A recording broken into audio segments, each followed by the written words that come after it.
Day after day, month after month, we've waited to come together again. Let's make this holiday season special by spending it with the ones we love. Hark at the bells, sweet silver bells, all seem to say throw cares away.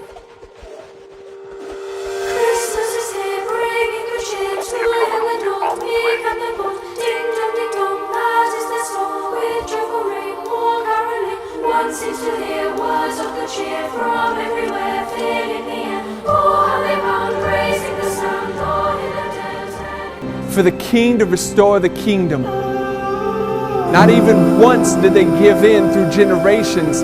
They waited. Through the same anguish of adoption placements, they waited for the Son of God who redeems the lost.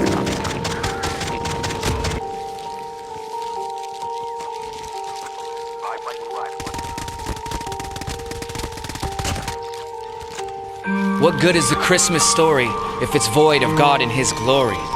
What's the worth of the words peace on earth if it's not rooted in the truth of Christ's birth?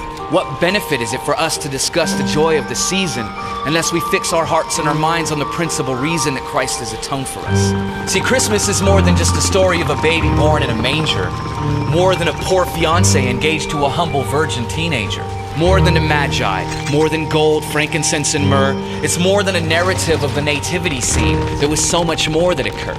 It's the coming of the Messiah, the fulfillment of all Old Testament promises, the prophecy of the suffering servant and all of his accomplishments, the second person of the Trinity, commissioned to abandon his position and literally set aside the independent exercise of his attributes in full submission. The Word manifested in the flesh, the fullness of God expressed, the self-emptying Jesus poured out at the Father's request. The image of the invisible God, the radiance of the Father's fame, holy but retained his humanness to empathize with our pain. He was unjustly crushed, chastised, cursed, and shamed, mocked and adorned with a crown of thorns, disgraced, but he still faced the grave. To fulfill the Father's will, to come and die in the place of sinful men, and receive the full fury of God's judgment upon himself instead. The most monumental mark for mankind, made in human history, wretched sinners being made righteous only by the wounds of the risen King.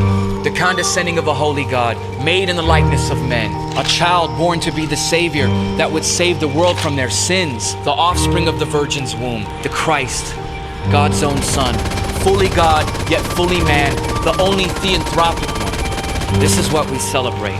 Christ, the newborn King, veiled in flesh the Godhead see, hail incarnate being.